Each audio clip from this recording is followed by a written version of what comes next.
मी पालघरला बोलतोय आपण. मी पालघरला आलेलो आहे, ठाणे जिल्ह्यात आलेलो आहे.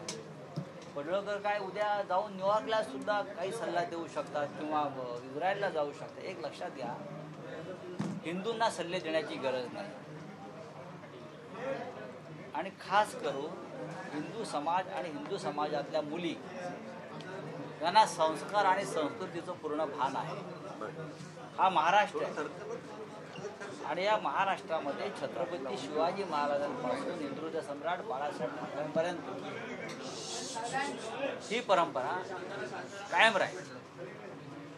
महिलांना संरक्षण देण्याची. आता हे जेन झी नावाचा काही प्रकार आलेला आहे, त्यात थोडा एक पाऊल पुढे असतात ती जेन झी. पण तरीही अजून महाराष्ट्राचं इतर राज्याप्रमाणे तुम्ही जे म्हणताय ते कोणी नवीन नवहिंदू सम्राट भाजपचे, तर ते ठीक आहे. महाराष्ट्र हो सर, मनसे आणि आपण एकत्र येण्याबद्दलची प्रगती काय आहे? आज संध्याकाळी त्या प्रगतीची मोठी झेप आहे शिवाजी पार्कला.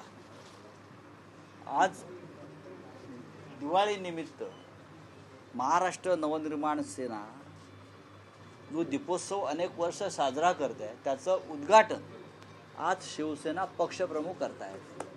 ही अत्यंत महत्त्वाची घडामोड आहे राजकारणातली.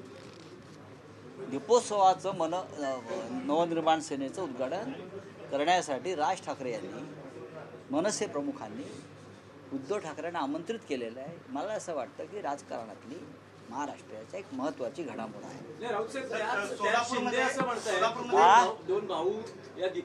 कोण म्हणताय? तुम्ही शिंदे आहे ना, स्वप्नात तुमच्या येतात ते काढलं पाहिजे. अरे सोडावं शिंदे, ते असं म्हणताय ते काही म्हणू द्या. बदनामी झाली गावाची आणि आठवण आली भावाची. मग भावाचीच आठवण येणार ना, अमित शहाची येणार का? असं आहे की आठवण आम्हाला भावाचीच येणार. ते ठाकरे आहेत. अमित शहाची आठवण येऊन आम्ही काय दिल्लीत का सुरतला धावू? त्यांना विचारा हा प्रश्न जाऊन. सर, एकनाथ शिंदेची आणि गणेश नाईकांची जी ठाणा आणि पालघरमध्ये जी वाकयुद्ध चालू आहे, त्याची परिणती अशी आहे की गणेश नाईक हे अंतिम विजयी ठरले. गणेश नाईक हे कसलेले पेलवान आहे आणि गणेश नाईकांनी कधी संयम सोडला नाही. एक लक्षात घ्या, त्यांनी पक्ष सोडले असते पण संयम सोडला नाही. चला, धन्यवाद.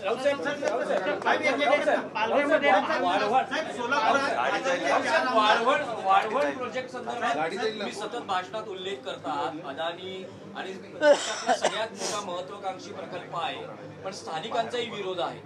मध्यंतरी इकडचे स्थानिक इकडे या मातीमध्ये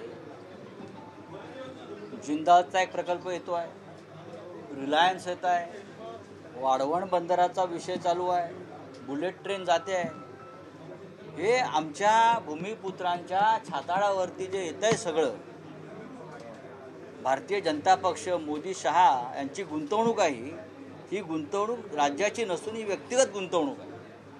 आणि आमची शेती, बरं का, आमच्या शेतकऱ्यांची संपत्ती घरदारात उद्ध्वस्त होत आहे. नुकसान भरपाईच्या नावाखाली फसवणूक केली जाते. मुंबई अहमदाबाद रस्ता बघा, 8-8 तास लोकांना जागचं हलता येत नाही. कुठला विकास करताय तुम्ही? अडाणी इथे येलो हेलिकॉप्टरनी, जाऊन बघा 8 तास.